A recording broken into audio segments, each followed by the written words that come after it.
Hey, I'm Thomas Magnum, and I'd like to welcome you to the Hawaiian Islands. If there's ever any private investigating that you need, I'm your guy. Former Navy SEAL, ready to rock and roll. Just call me. Hello, everybody, and welcome to Crossing Kin. I'm Kristen. I'm Randy, actually. Get past the get up. Today, we are celebrating Halloween. I am obviously a nurse, and Dad here is Magnum PI. Yes, for those of you who know that Magnum wears the Detroit Lions, get over it. I'm a Razorback.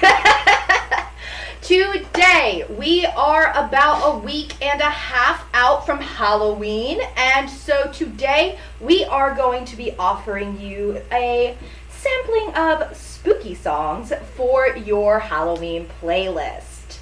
Today we are going to be counting down 13 spooky songs. Yeah, that number's spooky enough. 13, all of those, okay. Maybe we should add one just to get... Nope. Over the creep appeal. No honorable mentions today. It's just these 13.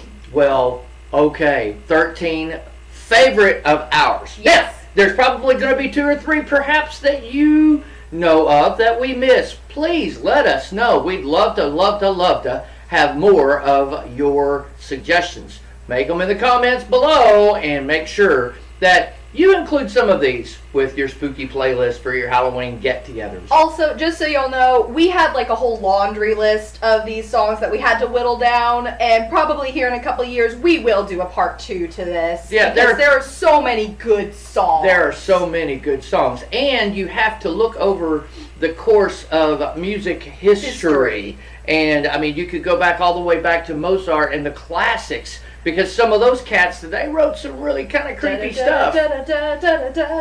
Exactly. I mean, some things that really, really do belong and have been used as background music, soundtrack stuff. And the Hall of the Mountain King, I think is what that was. Yeah, a ton of stuff. So, ours are a little bit more modern than the classic masters, and perhaps there are some things that you will enjoy in this list. So, the top countdown. 13 spooky songs for your Halloween playlist, coming to you from your family at Crossing Kin. We'll start. How did I get 13? We'll start with number 13. The classic. Everybody thinks of this. And you're going to wonder why we rated it so low. Well, there's a gazillion songs, and we've got to get down to 13, and there's some really, really good stuff on this list. So, welcome to the Monster Mash. It was written by Bobby Bones Pickett and the Crypt Kickers. Classic from late 50s, 60s, and it has been around and is played every season. He does a Boris Karloff impersonation through a good chunk of it, doesn't he? Absolutely. He does a very good thing. The video, you need to go see the video for this. We will be linking videos to all of these songs in the description down below. So watch out for Bobby Boris Bones. Yeah, Bobby Boris. Yes. Yeah, Bobby Boris Pickett's facial explanations during this. He's a trip, man. Just totally out there. Love the song. We'll leave it there. Love the song. Draw your own conjecture. All right, coming in at number 12, we have Grim Grinnin' Ghost. Now, here's the thing. The version of this that I'm going to share down in the description is a very specific version, and we are talking about the specific version.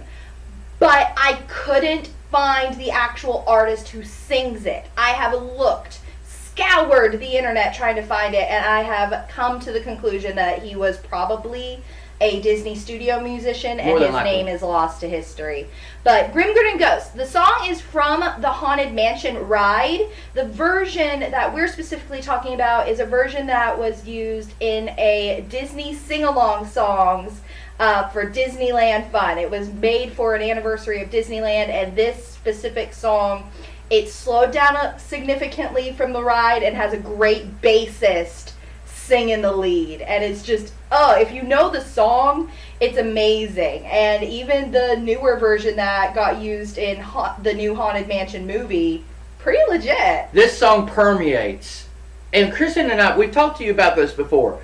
The new Haunted Mansion Get that. Stream that. It is adorable, family-friendly, good movie. It's a classic remake of The Ride, and Grim Grinning Ghost serves as pretty much the underscore throughout the entire film. We love this song. Grim Grinning Ghosts come out to socialize. And they're communicable. I mean, they're just here to have a party and sing a few songs. Want to know ya. They just want to socialize. But they're ghosts. And apparently they're grim but grinning. Ironic. Very. Next, right. number 11. Number 11. You're going to recognize this one very, very quickly. We have talked probably at least once or twice about who you're going to call. Ghostbusters! That's right, folks. Ghostbusters coming in at number 11. The Ray Parker Jr. classic from the 80s. The theme song to the original movie that started everything. Now, there were 2 of the original films, 1 remake, and then the reboot that came along. We love the reboot. I didn't see the remake. Kristen says it. Anyway, so, and it has nothing to do with the fact that it was an all-female cast. It just wasn't as good of a movie from everything that I'm reading, everything that I'm seeing. But the original, par on course. The second part, remake, the last one, Ghostbusters Afterlife, knocks it out of the park. Yes, sir. Absolutely knocks it out of the park. It's nostalgic, and it includes the theme song. Go and watch this video. This video is absolutely precious from the 80s, and it features so many people, iconic folks from that time period. Kristen will have it posted in the links below. But Ghostbusters, Ray Parker Jr., coming in at number 11. All right, at number 10, we're actually sticking with our Ghostbusters theme. We have Haunted House by McKenna Grace. This was used as the credit song for Ghostbusters Afterlife. This young lady is, I think, 16 or 17 years old currently, and she wrote this song. And it's pretty legit. Like, it got stuck in both of our heads for weeks. And is now ear candy until Halloween.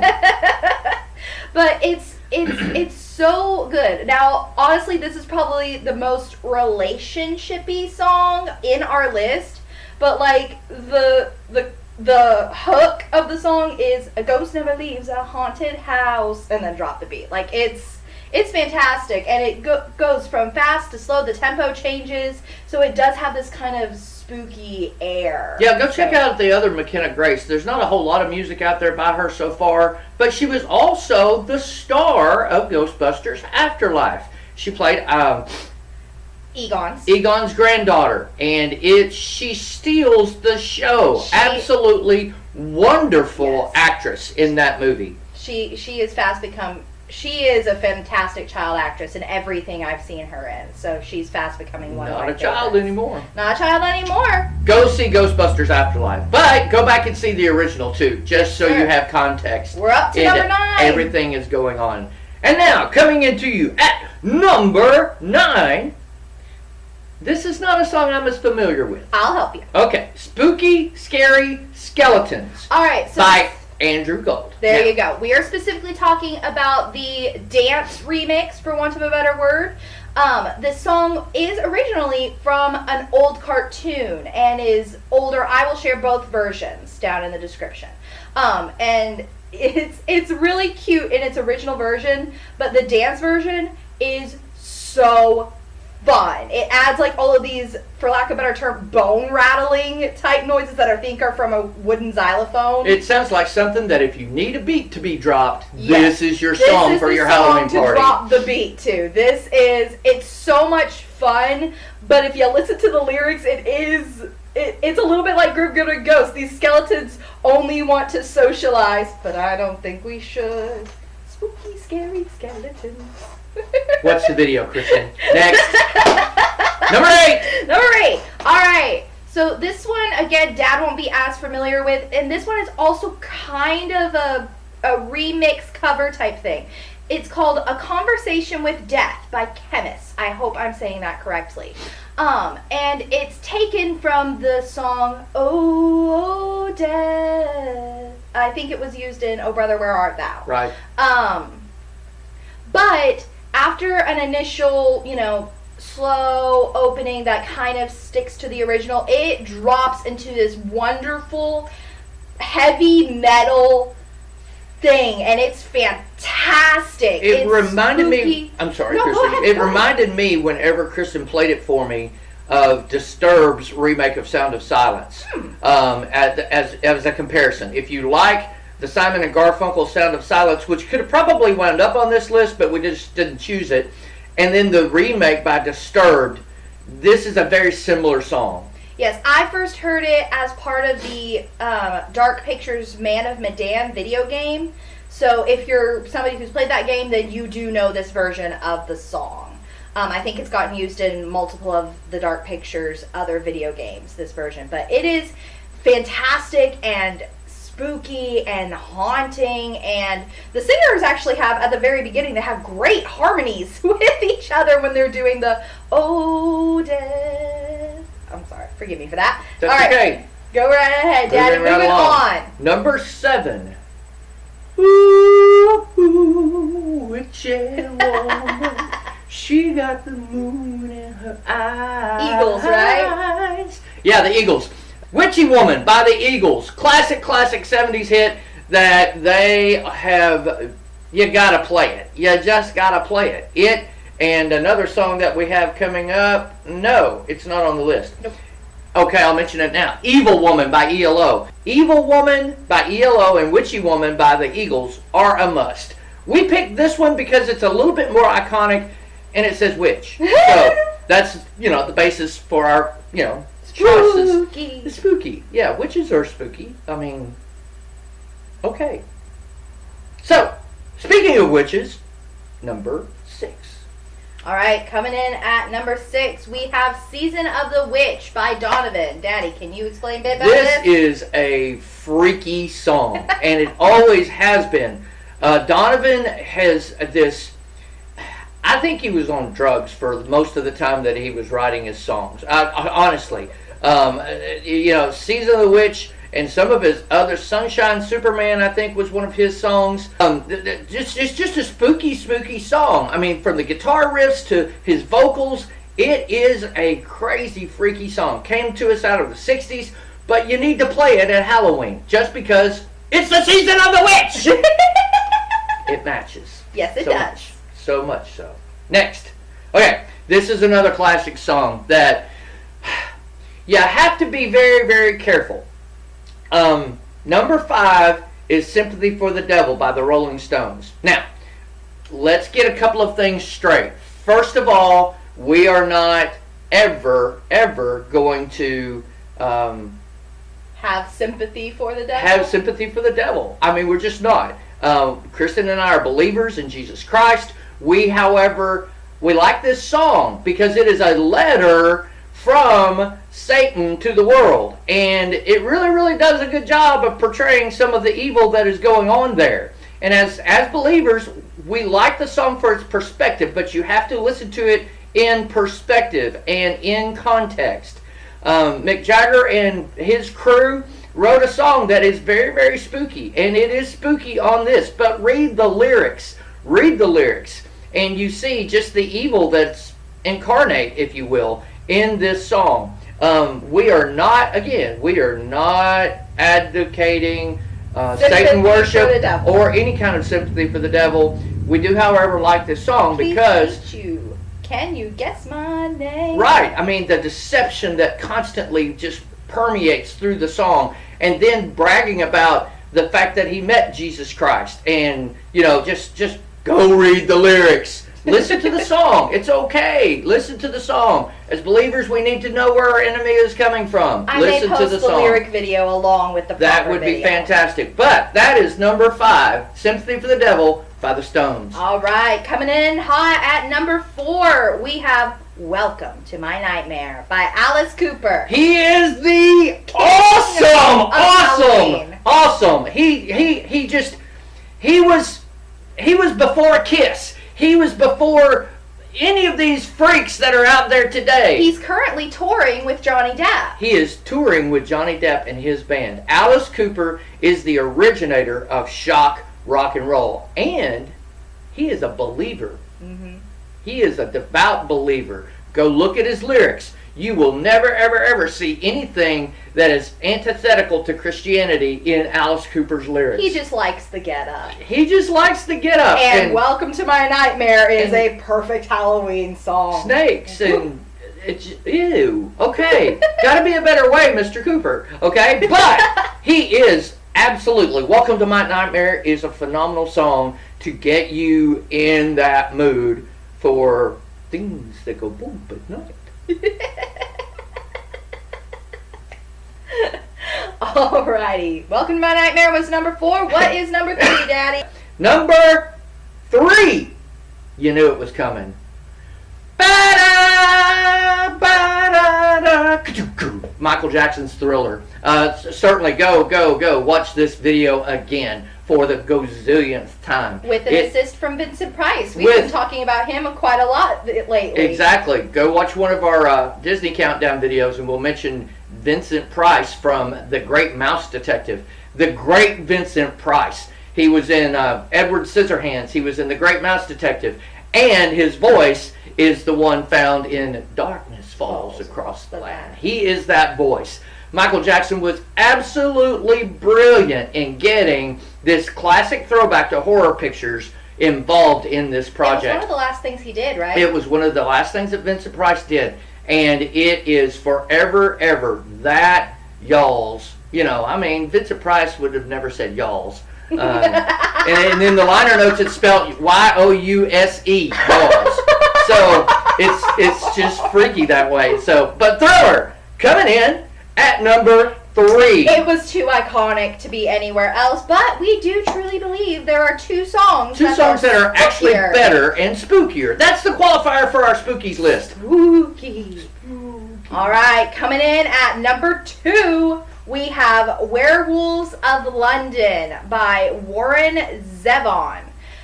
My goodness, guys, just listen to the lyrics of this song. An old lady got mutilated late last night. Werewolves in London again. Yeah, and the beautiful thing about this song is he pays homage to Lon Chaney Jr. And Lon Chaney Jr. Absolutely. The classic Universal Pictures horror dudes. You know, Bela Lugosi, Lon Chaney, especially Lon Chaney. And we are saddened to say that today, at the date of this filming, we just learned of the passing of Jimmy Buffett, who did a cover of Werewolves of London. It's an okay cover, but it's not as good as the classic. But we are certainly saddened by the loss of Jimmy Buffett to our world. Classic icon for music, but also in the business world with his Margaritaville cafes and just everything the man had his hands into. He was an actor. He appeared in Hawaii Five-0. He appeared in other films, the film Hoot. And a cameo in Jurassic World where he's double fisting margaritas outside of a Margaritaville cafe. Right. So that is our, tribute, Mr. Buffett. Werewolves of London, Daddy. Werewolves of London, Warren Zevon. A classic from the 70s that is a must. Again, Kristen's absolutely right. The lyrics alone, if you wanted to have just spooky underscore music and then you read this as a poem. That'd be fantastic. It would be terrifying, but it'd be terrifying. It would be the perfect segue to start your Halloween celebration. Start by spooky music under and read the lyrics of Werewolf of London and then go straight into that Welcome to Death thing that Kristen was talking about earlier. A conversation with that you. one, yeah. And just drop the mic. Drop the mic. Yes. So that's Warren Zevon. Werewolves of London coming in at number 2. Number 1, Daddy. And you've wondered, how in the world with all of these classic spooky songs, what in the world can be number 1? Bum, bum, bum, ba-da-da, bum, bum, ba-da-da. Yeah, just the beginning of that thing just gives me chill bumps. Danny Elfman wrote This Is Halloween for A Nightmare Before Christmas, which is, one of those play on words to begin with. It's a good film. It's not one of my favorites. It's a good film. I know that there is a massive following of people, and this film does a very, very good job of launching both Halloween and into Christmas. So, Danny Elfman, he did the Batman soundtrack. He was originally with Oingo Boingo. Okay, you guys throw back to the 80s. I'm going to mention this every time we talk about Danny Elfman. I know. Oingo Boingo. It's just so fun to say. It's not really spooky, but it's fun to say. Danny Elfman wrote This Is Halloween for A Nightmare Before Christmas. That is our number one. We just have to say that is our number one because it is a very spooky song. It talks about all of these quintessential Halloween spooky type things, and it just wraps it all up in this groovy Danny Elfman vibe. Bum, bum, Halloween, Halloween. It's just so wonderful. That's number one. This is Halloween. Do you agree? Do you disagree? Are you completely spookied out? Well, that's okay too. Let us know. But let us know in your best Boris Karloff voice. Yes. Okay? All right? We would love to hear from you. That is our classic countdown of spooky songs. You got these now for your playlist. Feel free. Add along. Take away. Tell us, what would be your spookiest playlist ever? We'd like to know. Be sure to give this video a like. As Dad said, leave us all the comments you possibly can. Please share this video so more folks can have access to our spooky playlist. And be sure to subscribe because that really helps us out and puts a smile on our face. Absolutely. Well, from Hawaii, we want to say aloha. From the Crossing King Garage, once again, we love you. Thank you so much for your comments, for your support. And make sure you ring that notification bell so you know every time that we're coming to you from the Crossing King Garage or the living room or maybe even outside before it's all said and done. Depends on the weather. But until next time, I'm Kristen. I'm Randy. Thanks for joining us. Bye. See ya.